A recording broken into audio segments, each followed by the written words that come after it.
أعوذ بالله من الشيطان الرجيم بسم الله الرحمن الرحيم الحمد لله رب العالمين والعاقبة للمتقين ولا عدوان إلا على الظالمين ثم الصلاة والسلام على المبعوث رحمة للعالمين وعلى آله وأصحابه ومن استنى بسنته إلى يوم الدين أما بعد مجلس دار التربية والتعليم مخولو السلام عليكم ورحمة الله وبركاته nala tento kola nina natanga nyinen kola nina la tento kola nina salo kila mana badin kila mu mebema kafrila dunke kendol nila bulan no mala kendol nila saybe kendol ma ani bulan no mala kendol sila koyoto kata konti bolumma o de tambo ko nga majliso dun keli be konto membe be akono la nala kuma kan kendo nala karandiri nyaanyum malika futa mo xomu mela membe ma dingira mu me beto ali badi ali kanunti altero ali ku kenyo ho abdullah mare ghadi basibun ala haji ghaus dibasi rahimahullahu ta'ala jaqa medina senegal han sainsi continent na wala hadala kitabo konola menketa an nawafihu al ithriya yo si continent je yo men kumandila ko bunibo si continue tafsiro la je wala dato membe benna wala da muhan wala da muhannin kononton jamma harafoto men kita ghainu harafoti inshallah ta'ala اللهم ربي صل على محمد اللهم ربي صل على محمد على سيد سادات النبيين والرسل قافية حرف العين عن الحب في الهادي استحال سلونا وخاب من التقصير فيه غلونا ومهما غدا للقده فيه عدونا غدونا لمدح المصطفى وغدونا طريق إلى دار السلام مبلغ كريم إلى بيت المكارم ينتمي وعادي له بالشوق يحمى فيحتمي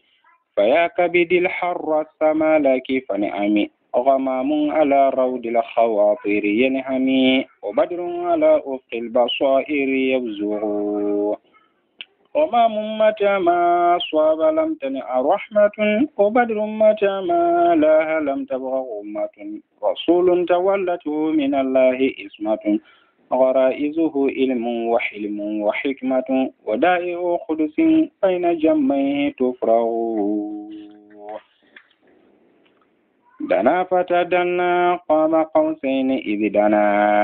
فنال المنى عفوا وزاد على المنى وحاجة سنة أن يظهر الشمس بالسنة قياس الورى في مودل الدين والدنا فلا الإنس يستشري ولا الجن ينزغ ودا من أباه ضل أصلا الهدى ردا لمن استشرى حياة من الردى ولي لمن والى عدو لمن أدى قريب الندى ما سيغ قطر من الندى معظم إلا وهو أحلى وأسواق قافية حرف الغين لما فرق من حرف العين أراد أن يشرع في الغين مخبرا بأنه لا يلتفت إلى غير نبينا محمد صلى الله عليه وسلم بقوله yo birin tembo men Sheikhul Fajaji rahimahullahu ta'ala ala qurata ainu harfo la ala kitabe dunna ghainu harfo konna kake khibar lati kate sheikho ante koma felela katanna yin annabi mo batano kan kisini ne mabe annabi mo ba memma wala Muhammad sallallahu alaihi wasallam yo wolonta munna ke mo hola bange sabula ako istihala suluna akon na jusu sumaya wala mun na nyino ni ame be nyina le jusu le be tenkunni hakilo be tenkunni jusu be sumayaren o sabula e kanyina barnin hakilo man tenkun aman sumaya jusu be gandiri nyino be keno la nyaadi o sabula akon na jusu sumaya wala mun na nyino anil hubbi kabo kano ma fil hadi annabi mola kuwoto men kira kannandir laati ako no jusuma wakira fanya gange ya lalati bimana istihala suluwuna na jusu sumaya nyino ako fanya gange ya tale anil hubbi kabokano ma fil hadi nabi mubala kuoto men kira kannandir lati wa khaba guluwuna akonna danna tambo fanan danna tambo jamanke o danna tambo tiden comme bega mellon danna tambo ti kuriya kolto kanani yo sabu abe memma jan guluwuna natkila tento la sia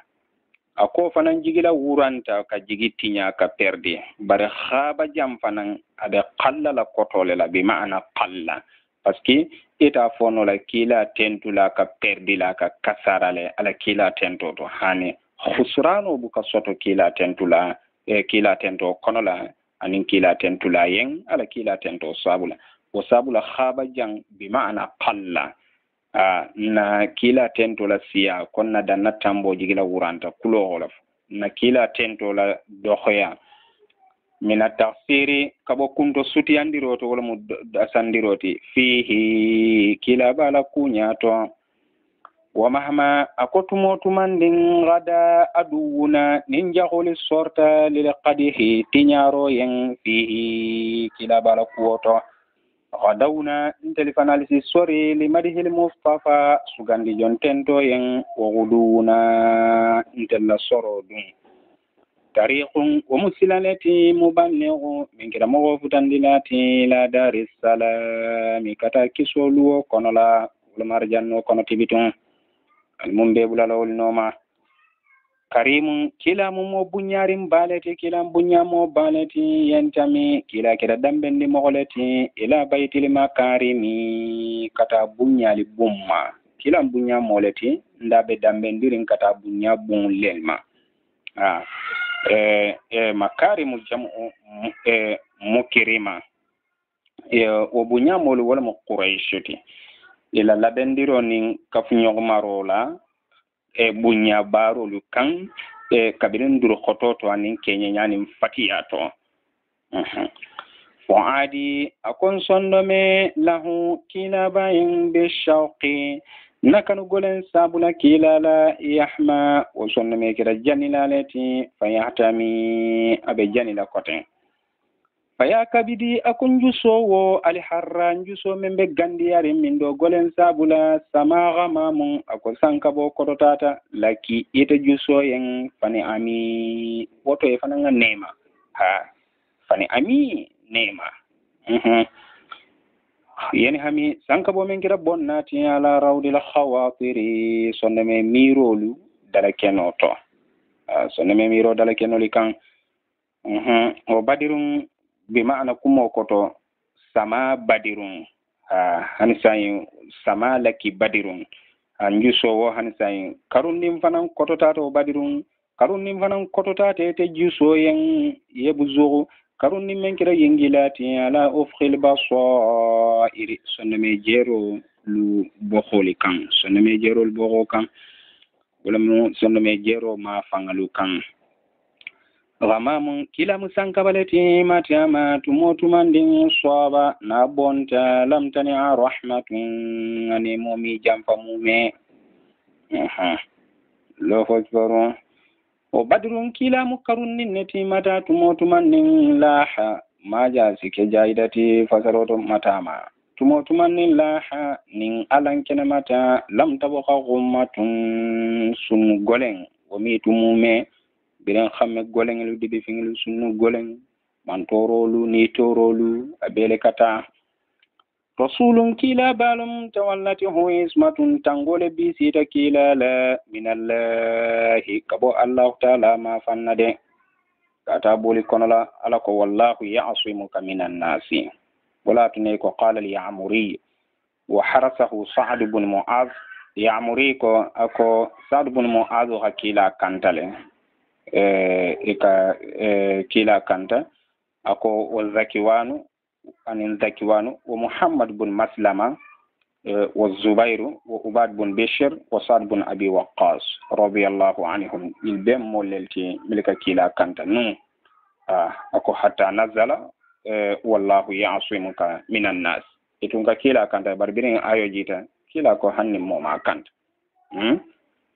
wala tuna shawul fajaji ko rasulun tawallatihu minallahi ismatun wara izuhu kila daji golu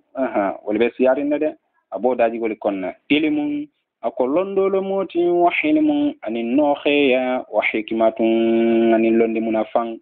bebe kila la daji goli konna londo be jele noxeya be jele hikmato be je fen ko ten banal be je safer la mam mennati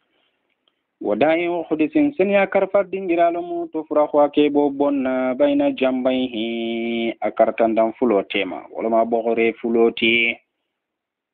yo bayto nyinde safo abe isharato ke kan kilala shaqu sadirole ma genten bo mena fara kalimani adundi jani hikmatolu dana kila sutiyata fata dalla ikhajidin sutiya nyoyana mo khola be men kanula khaba khawseni benyen fulo la sutiya nyona fondun kuran fulo la sutiya nyona ili tumo men dana kila sutiyata man sola be men kanula wala tunne ko Jafar bin Muhammad ate ko ad-dunu min Allah la hadda lahu ka sutiya alala ako nani man tar wala yo o min al-ibadi bil hudud kabo jongol la karola nani o boleto bari alala karola nani man tar woto yo fanala limuna kila ganato soton afwan yamfale la kulo ko yamfala wala musonia kona manke daniri kanti katun afuwo fan wala ma yahsulu biduni takallufin fenna mu mengalan aka soto manke fan forse danirti manke fan forse wazada kila ba jidita asoro jidita alalimuna natokan kila be natarin ko menna ho diyalale ala ho diyalale asaita ala fala koteke asaita do kafuloma fanala limuna afon wazada ala limuna wa hadha kila kafur kenyoma sana an kotota lela yabharu shamsha abenindila tiloma bisana geyala riyasul warakila mudafin demalalati fi mudil din din la goleyato waduna anin dunya la goleyato moto falali insu wala sabula adama dingini manke yastashiri ni siduma ila filbante ya konola wala jinnu jinnol fanani manke yanzahu ni sitinyaroke kudaman moko kannandi lalam kilati abahu menye bankate kila batu dalla wa mo filitale aslan lasiloma anil huda kabo kandot ridande mar lalam kila bati liman mohoyen istashira men dumata la filbante ya konola kila ka de maleka kisindi ka bondi wo konola hayatum balulanam kila tele minar roda kabo halago konola wako kibaru min ala be halago sayato kila ka kisindi kana tindi limani ya konola waliyun terlum kinati liman mohoyen wala memba teriyala abani ala teriyala aduun jagulum kila bati liman mohoyen ada memba jawyala de kumo koto kila huwa walin liman amana billahi wattaqa wa amila bitta'ati wal ibadati kila muterleti mohoye mellimaniyata alala asilanta alanya abarata alabatolula yo huwa baghidun liman khalafa Allah wa aswahu kila mu kondirlaleti jahulomu ati mohoye menga ala wali nyohoya alala yamal kole soso katuni akila soso ya ala le soso ni ala soso ya kila le soso gharibun nada ako fonnin sireya tungaran ke lomati kila la fonnin sireya wo mutungaran keleti fonnin sireli konala fonnin sireya kuli konala parce que mun ngatu na komen bi mana wahid nada la fonnin sireya sifa be abe kiliyari ne kila la fonnin sireya be kiliyari ne sina mantara la munu nyogontala ibuka la fonnin sireya do kotengeni misali no wala tunake ko gharibun nada fonnin sireya luntan ne mati ko mabe kiliyari ne munu nyogontala abe kawko yari munu nyontala ma siga qaturun tondi kilin kunum mi soneya minan nada kabo sanjiyoto minan nada kabo sanjiyoto ma azzamu e kafrin min do golema illa wa huwa fate kila ba doron wala mu bi maana fate kila la fonnin sireya ahala ate kila bala diyata wa aswahu wala fanan kunun soneyata wala mala fonnin sireyati akole diyata wala kunun soneyata katambi sanjiyola min diyanin ala kunun soneyala min do golen tumoto min al qawmi kila bota mo kholleli to yamin mutafuna kubeta nyininal be fankafula lizillihim kata mo gol mella duden kan sama kila ko tan ne ke bi mahalli dini dino darajo na palaso la fawqa mahallihim wa mogolla darajo ni la palaso li santo wali wabulu kila lam sanji wambati yalu asi kotota ayu qasa ke ba sumanna bi tallihim wa mogolla sanji dinna ilo sanji funyulu qaniyun karlaram kinati bi mawla wa de marlala wal mamari goti ala anin nasi kabo mo kholima kullihim mumebe fa khatiruhu kila sonne miro mufarrahu wa kidala kuliyala lati lillahi allah taala yen minhum kabo mo kholito kila fundo be lorin ala doronne kan do ko kibaru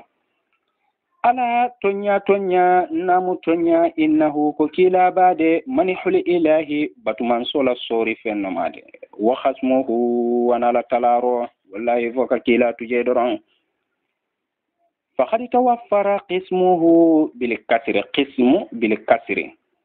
ala kila ba niyo siyandile bi ma'ana hazzuhu wa nasibuhu bil kasri qis ni khahi ka kasiro kala wa mun niyo lati hazzu la ma'ani nasibu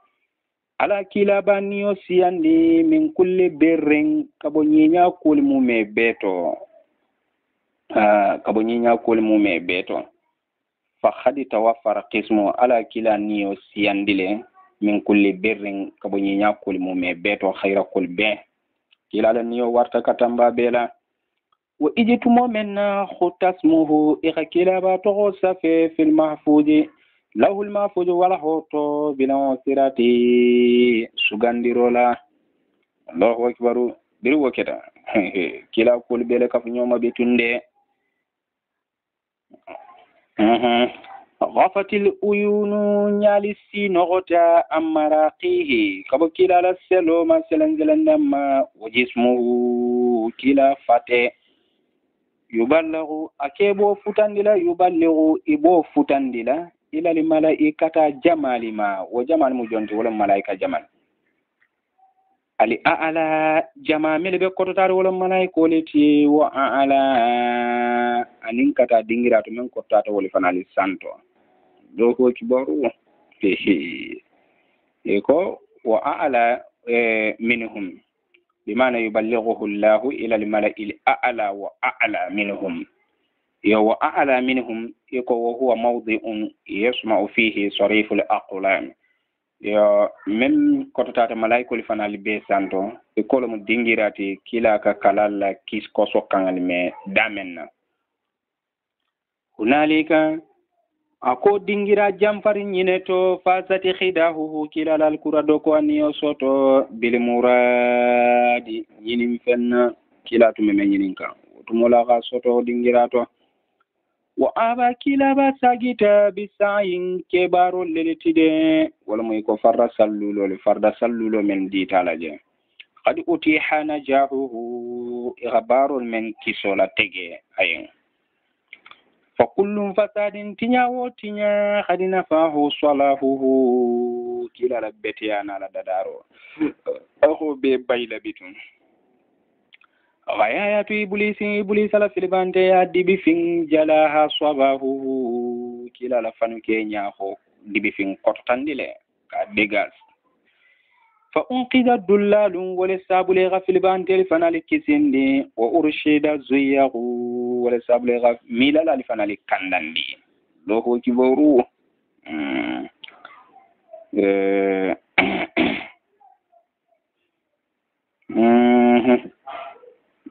ma'aziru ako sugandi kolen taba zillu duben seniyata minha kabo sugandi ko nyini to ma aljana kafurin katidimma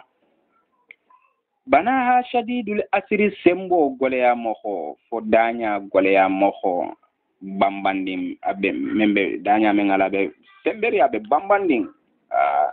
akole ko sugandi koli lo yuhkimu ma ibe fen tobenna bana amello walam kilati sallallahu alayhi wa sallam dalilna akonte labanta bihi kilale sabula amma kabo femma bana la ghairu intanule gamello fi ghina karoto nte labanta be karole to kabo femma intanule gamello wala musariyan sila doliti sariyan sila kotonyilo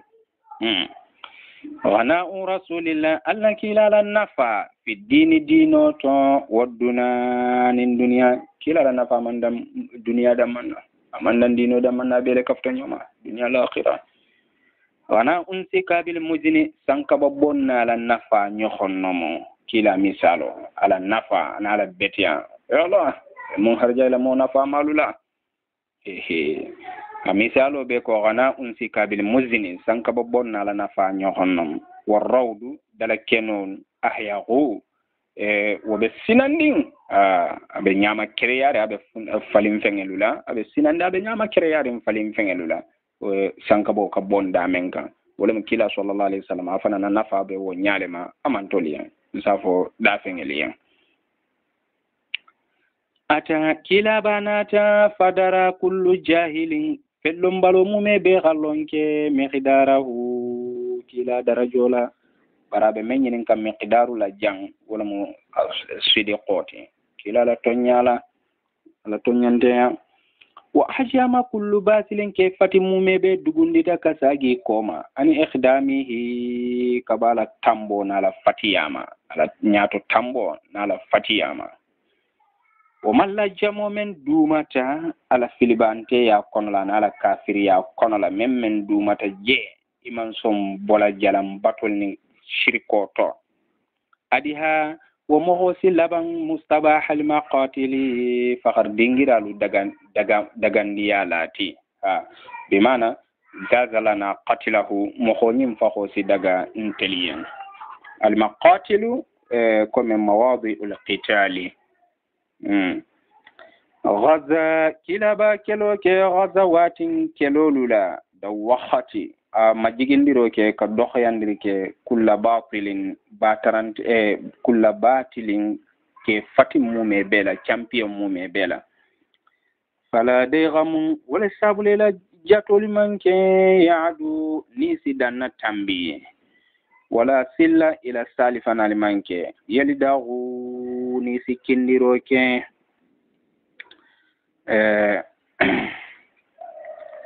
wala tunanata ko ghazawatuhu sallallahu alaihi wasallam iko kila sallallahu alaihi wasallam hakelo melike sabu way shiruna kele mukhanni worowla kila sallallahu alaihi wasallam ma beta kelo melik konola wala mu kele mukhan ani worowla e kawolle ko mande kila ma beta kelo mel to ko ghazwatu e ko awoluha safer la ko afolo wadanu wa hiya al abwa'u thumma buwat ثم العشيرة ثم بدر الأولى ثم الثانية ثم بنو سليم ثم سويق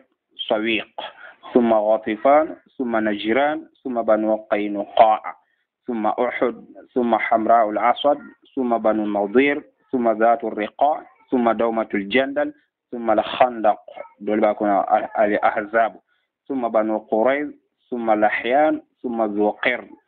ثم المريسي ثم بنو المصطلق ثم الحديبية ثم خيبر ثم فتح مكة ثم حنين ثم الطائف ثم تبوك لأرض الروم وهي آخرها ذلك كلا صلى الله عليه وسلم كلمة أنه ورولا أبيك يقول لي ترتيب نخلتين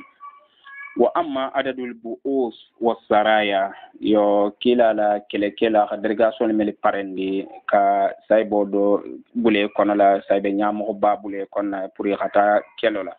yo wo école commande bu oso nin saraya sariya to ni comme asatra famma mabe woli konola yo woli yirigo fasituna taworo lo moti bi woro ومن أراد تتبعها وعدد من حضرها sai momo lafita nyimbu usol nin saraya nyin kelo nyilu taworo nyi lafita kome be takita kini nyogola nyamen anin ila fita kome momil ma be taje ire kontolon ani be takiri nyola nyamen o man istushhida fiha ani momil ire satranke ire sede ya kelo nyilu konola birin kila la gazawato nyilu konola fo bu usol nin saraya nyin kelo li konna ila fita be takiri nyola nyamen ani ila fita momil hadarta yirigo ire belon ani momil sediate konola ko fa alayhim be ya marla bi kutubil maghazi kele kitabo lula wala mo kitabo mel khale keloli bange kabuni ishaq ko buni ishaq be nyame isimuru mbe dani lay khata no mafele o buni hisham ani buni hisham isimuru khata no mafele wal ya'muri rahimahullahu ta'ala ni ya'muri isimuru khata wal mafele ani kitabu sira kitabu kotengelu isimuru bang khata wal mafele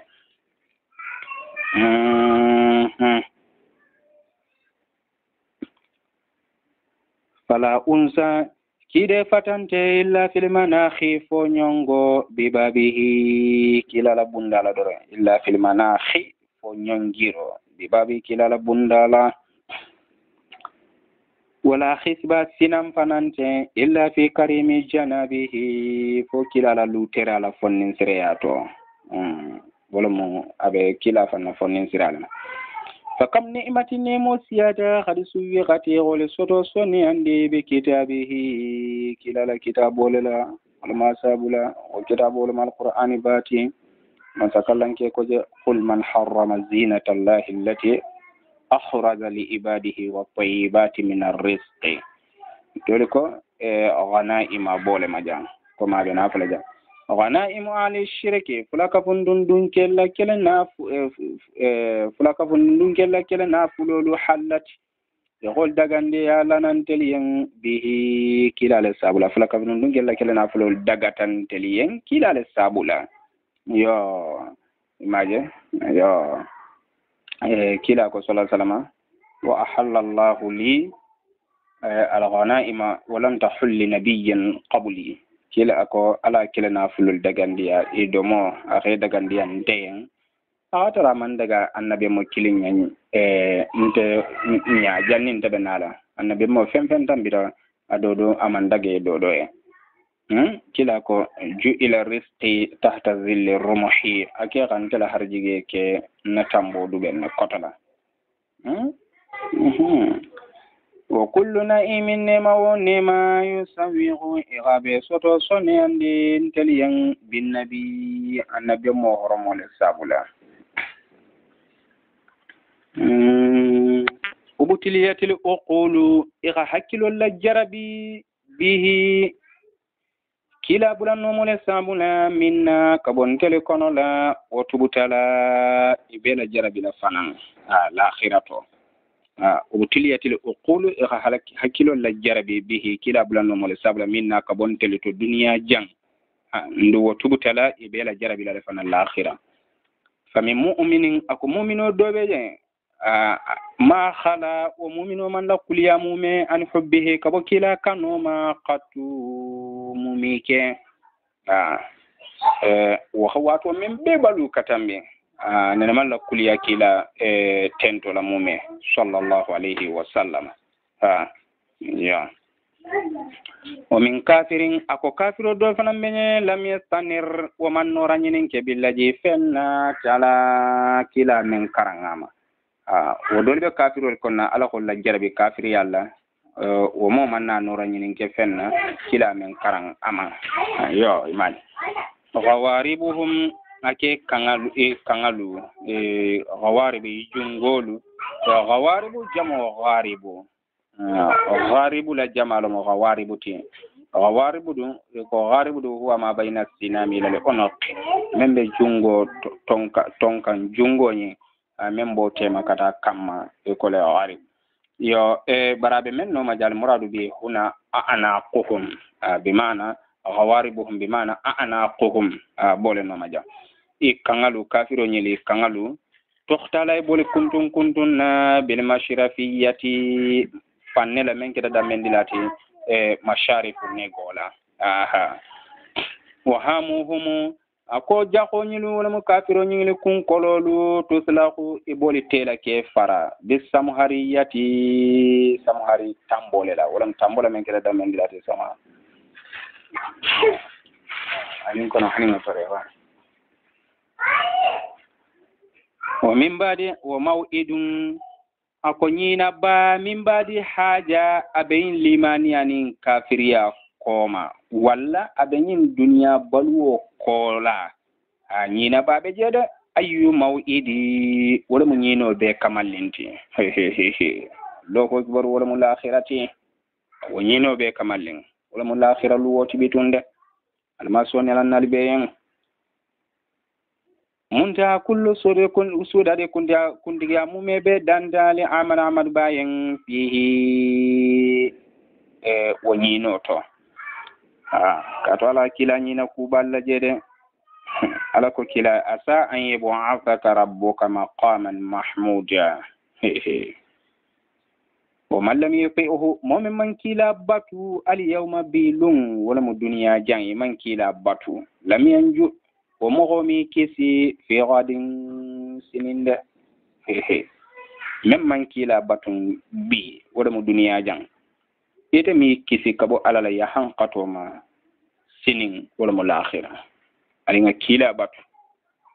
kila kala hadith wa sallallahu alaihi wasallam man ata'ani dakhala aljanna wa man aswani faqad aba kila ko kullu ummati yadkhuluna aljanna illa man aba kila ko mantul bebe dunna arjanna fo men nge bang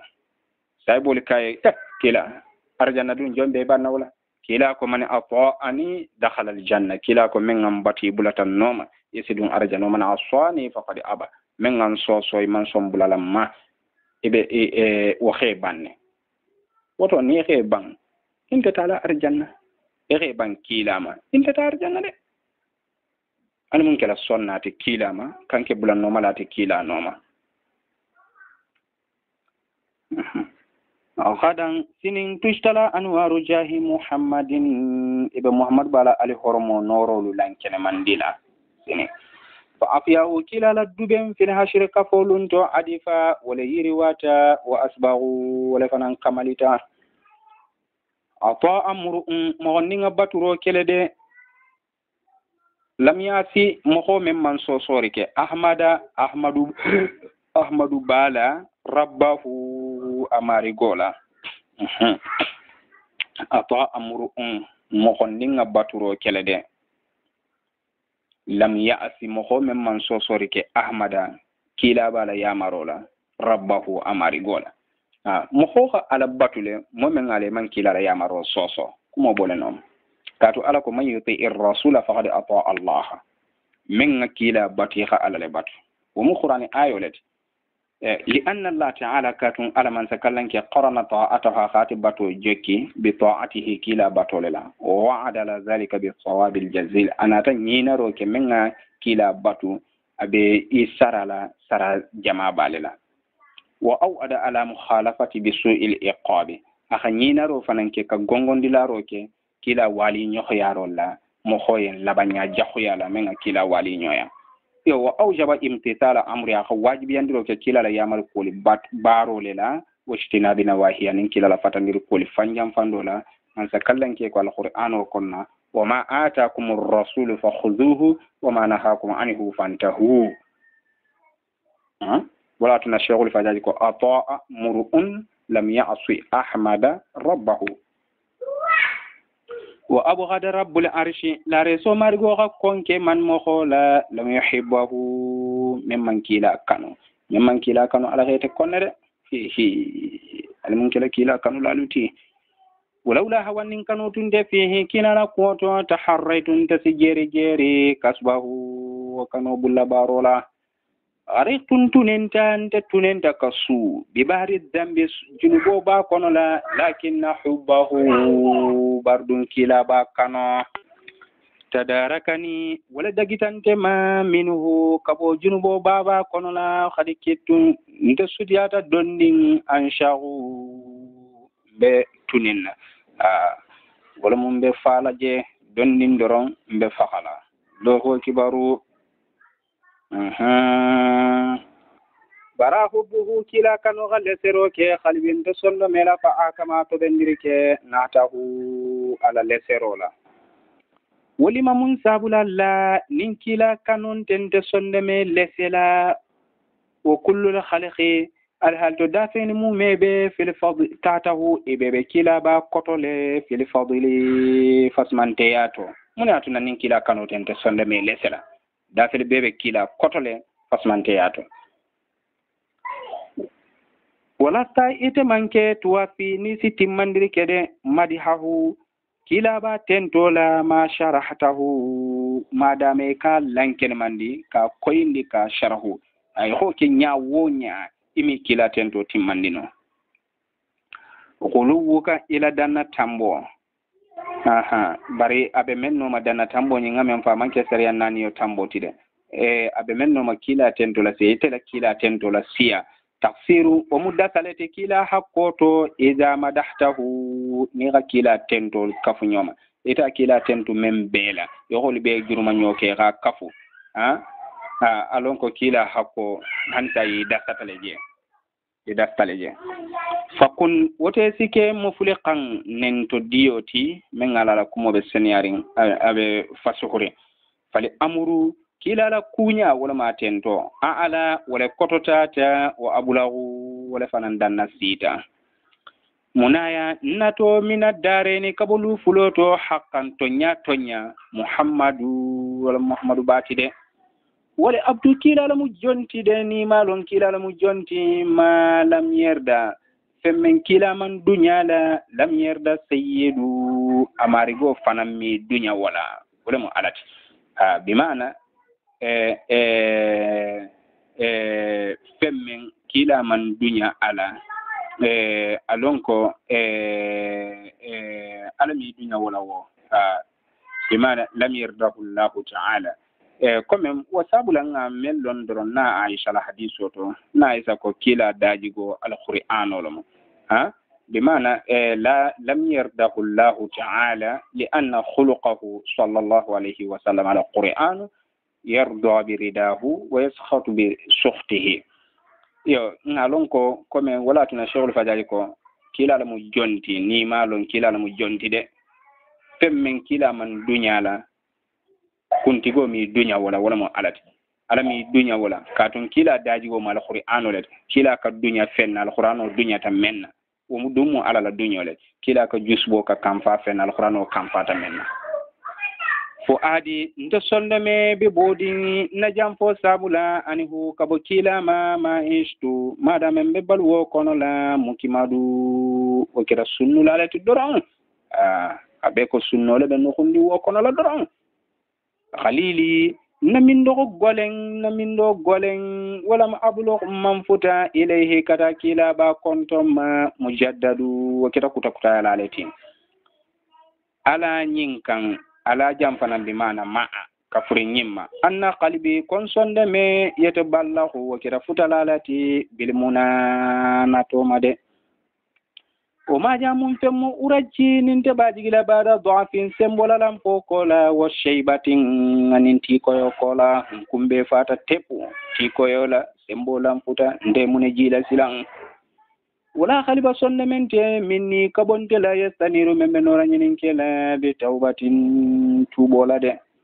faya wayha nafsi ni wala bala fago wo wayha jan kalimatu tarahum bala fa kumola mude ni wala bala fago min gururin kabo marasa kuto khaybatin anin jigila wuran kuto o bintu hujuji akoy gande niyo naksindile ka tala min ziyarati taybatin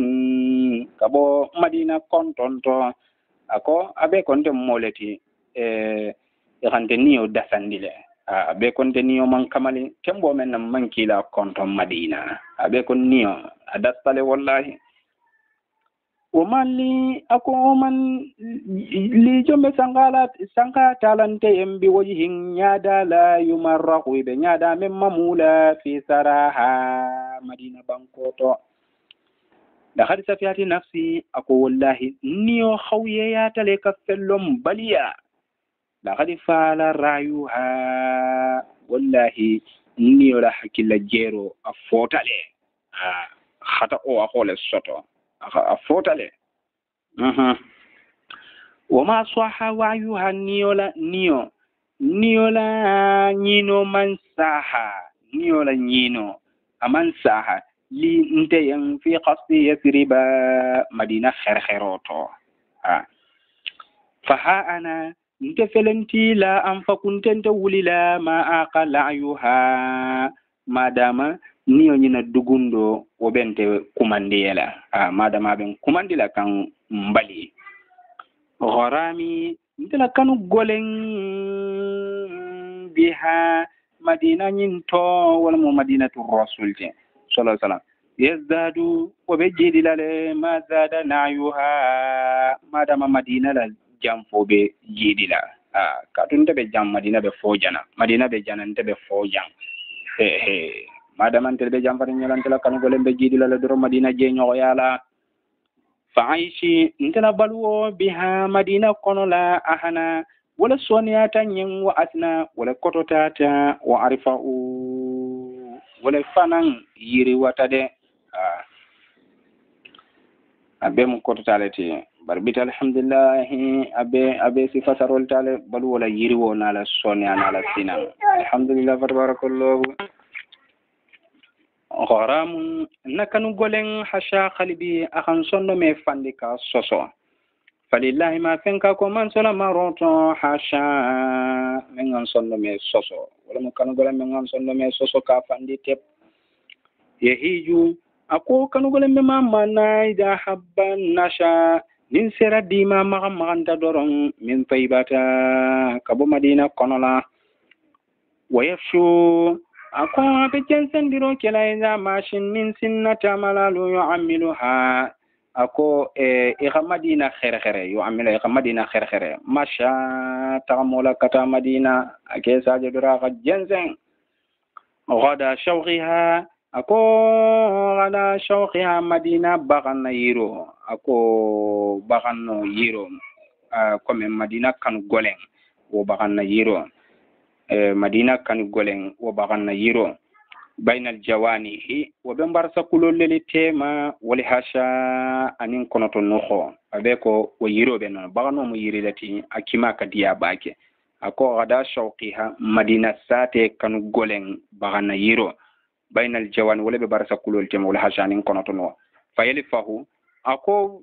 yiro nyin wasi janiro ke ahyanan wato dolu fu adin sondo mela wayali dawu asakim fana wala muka so wato dolu abe ko safo comme abe misalo le latin ala madina jebaliya anatala tabaliya madina abe ko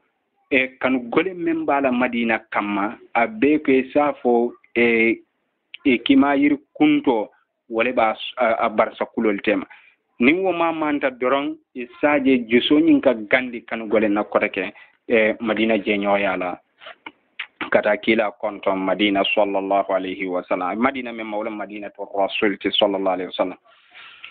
ala tonya leda shirin nato nasugu ma wala khutubu ala to kuto golengelu mulimmatun wala kida jigilalati wa amri ndela kunya fanala to ndela kunya ibwamu wa be kumpaleto ale yantema wa gummatun anin khamme golemba atani hadu himmatun fo hamme kallanke si jidi bang bi nteti nahwal madinati kata madina ma fanna gulibtu akay ninditare inindita gulibtu ininditante malade alaiha madina futo kan wa shawaqilu alalto sula kuolu jammatun wala be siyarinne faya laytani natum famma adri ngalonke mata tuma jonnu atafarragu ndebela kuliyala kabo in sula kuolima konsita mo sotono nyamen nakata madina akon nato ngawolong loko kibaru almalam beke madina jelati almambe londi kilala khaburo kunto madua keje madua nyini nje fanan loko kibaru almunema le mumela bema atemo ani melbe beleringa karala je kata misilma sante fureto malmume bema